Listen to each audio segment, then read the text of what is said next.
joined with us virtually, we have Shelley Emling, who's the editor-in-chief of the Ethel Circle from AARP.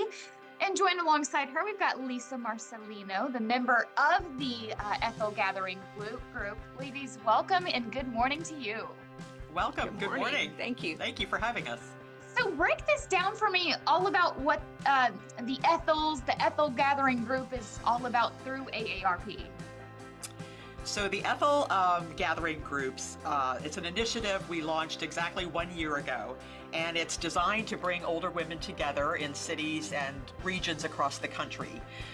It all started with the Ethel Circle, which is a closed Facebook nationwide group. And in that group, it's for older women. We discovered that many of the women were feeling lonely. They felt a lack of purpose, and they were seeking connections with other older women. So after we launched the Ethel Circle, we noticed that women were already starting to meet up in towns around the country on their own. And we decided then to launch the Ethel Gathering Groups a year ago so that we could set up closed Facebook groups in different regions, including Pennsylvania, and help women to connect through these closed Facebook groups at a local level. Yeah, that's fascinating. You found that 1 in 3 women over the age of 60 are experiencing these feelings of loneliness. And so this is really bridging that gap. I want to know, what are some of the discussions like? How do you kind of bridge them together?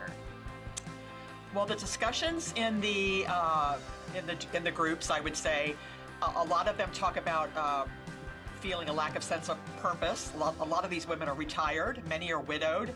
Many are never married. They've lost friends over the years. Some of them have downsized to new cities and where they don't know anybody. So the overarching theme among the posts is that people are craving connections with other women. And I would say most of these women are over 60. Many are in their 70s and 80s. Many are estranged from their grown children. There's all sorts of things that are going on, but the common theme that runs through it all is that these women are lacking social connections. And what we found is we surveyed the members of the Ethel Gathering Groups, and we found out that many of them before the gathering groups, 67% said that they felt isolated and not connected with other people. So these Ethel Gathering Groups do serve a really important purpose. Yeah, what an incredible program. Lisa, how did you hear about the program? Well, for me, I had been married for 34 years and had a divorce. So instantly my circle of friends changed, and then soon I became a caregiver for my parents. So I moved home to take care of them and found myself starting over, so to speak, but with limited time to give to my social life. And it was really easy to put pajamas on early and go to bed when mom and dad went to bed. But now I decided to see if anybody was in Louisville. And yes, there were a lot of people in Louisville, so we set up a gathering and we had lunch. And then the next thing you know, we had another lunch, and pretty soon we went from that small group of 4 or 5 to a group that meets regularly, at least once a month. We have 30 to 35 people that come. So now this group has impacted your life significantly. It certainly has. It certainly has, because in that group, I have smaller groups of people that have included me with their activities. And then, we've brainstormed to come up with different things that would help our group as a whole. And I have a whole new circle of friends. I have friends from high school, I have friends from college, and now I have Ethel friends.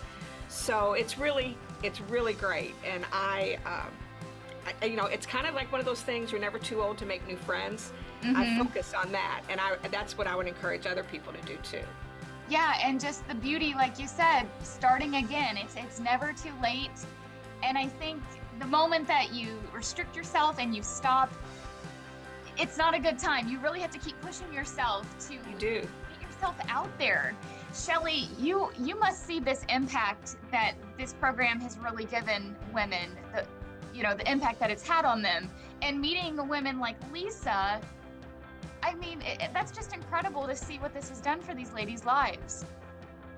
Yes, it definitely is the most rewarding job I've ever had. We've had women post in the group saying, I'm spending my 70th birthday alone once again, and immediately within minutes they'll get hundreds of comments from people saying, where do you live? I want to come visit you and bring you a cupcake or a card. And so no one is alone when they're in an Ethel group. you are no longer socially isolated. I just want to note it's free to join any of these groups from AARP, so please check them out. Yeah, where can we go to learn more? You can go to aarp.org/Ethels to find a list of all the Ethel Gathering Groups around the country. We're in 45 states already. And you can also, if there's not a group in your area, that website will tell you how to ask for help in forming a gathering group in your region. Okay, that's just incredible. I love this. I love the program, and thank you for coming on to share. Thank you Thanks so much for us, having Megan. us.